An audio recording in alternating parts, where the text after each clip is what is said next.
Pemirsa, dalam upaya meningkatkan produksi perikanan yang ditujukan untuk pendapatan petani dan pembudidaya ikan, Dinas Perikanan dan Ketahanan Pangan Kota Denpasar melakukan pengembangan budidaya ikan lele sistem bioflok.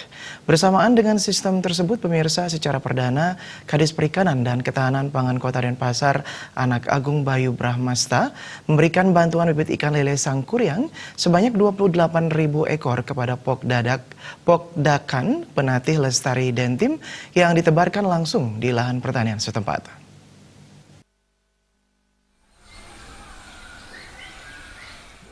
Menurut Kadis Perikanan dan Ketahanan Pangan Kota Denpasar, Anak Agung Bayu Brahmasta menjelaskan, adanya alih fungsi lahan yang tinggi di Kota Denpasar merupakan tantangan dalam pengembangan budidaya perikanan di perkotaan. Maka konsep urban farming sangat tepat diterapkan. Urban farming merupakan aktivitas pertanian, perikanan di perkotaan yang melibatkan keterampilan, keahlian, dan inovasi dalam budidaya perikanan dan pengolahannya memanfaatkan pekarangan maupun lahan-lahan tidur yang dikonversi menjadi lahan pertanian perikanan produktif sehingga memberikan manfaat bagi masyarakat. Sedangkan sistem bioflok adalah sistem budidaya lele dengan memanfaatkan gumpalan yang tersusun dari mikroorganisme untuk mengolah limbah budidaya tersebut menjadi makanan alami ikan, sehingga meningkatkan efisiensi pemanfaatan pakan dan kualitas air. Dijelaskan juga, berbagai keuntungan yang diperoleh dengan menerapkan budidaya ikan lele sistem bioflok. Kami berharap nanti, ini kan kita teknologi, di samping ada efisiensi, misalnya tentang biaya pemeliharaan, juga menanggulangi keterbatasan lahan dan air, kemudian bisa menjadi edukasi bagi masyarakat bahwa ini loh teknik melihara lele. Saya kira nanti lebih banyak masyarakat yang akan tertarik memanfaatkan lahan di perkotaan dan kemudian melihat benar bahwa inilah lele kita, jadinya lele yang betul-betul bersih seperti itu.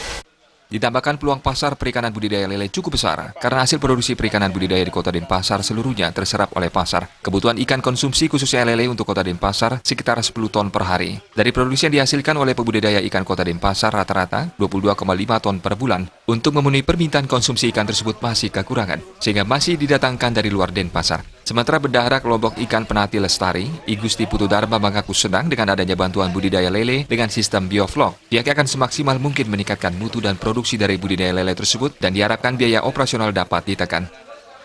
Kami dari kelompok Penatih Lestari berdirinya tahun 2010, hampir 9 tahun.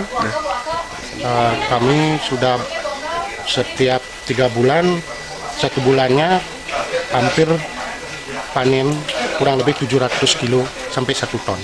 Harapan kami dari kelompok dengan sistem bioflok, mudah-mudahan biaya operasional dapat ditekan sehingga penghasilan dari kelompok semakin meningkat. Ketua Unit Pelayanan dan Pengembangan Budidaya Kota Denpasar, Iketut Sugiyata mengatakan, bantuan pusat ini menunjukkan kepedulian pusat terhadap kelompok-kelompok budidaya lele di daerah cukup tinggi. Diharapkan kelompok pembudidaya lainnya untuk mengikuti langkah ini agar hasil yang didapatkan lebih baik dengan syarat berbadan hukum.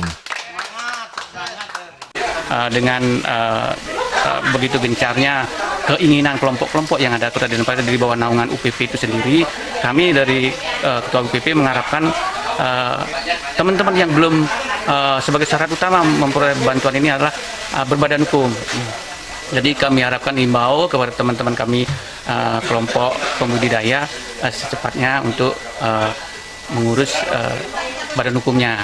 Biar kita bisa sama-sama mengisi pembangunan pembudidaya ini dengan ke sebuah sistem yang lebih baik. Disampaikan sebelumnya pada tahun 2019 ini, Kota Denpasar mendapatkan bantuan pemerintah budidaya ikan lele sistem bioflok yang bersumber dari dana APBN sebanyak 2 paket, yaitu Pokdakan Penatih Lestari dan Yayasan Tukat Pindu. Bantuan ini lengkap dengan Yumina atau integrasi usaha pembudidayaan ikan dengan sayuran sehingga memberi manfaat ganda memperoleh hasil panen ikan dan sayuran. Ali Setiawan, Bali.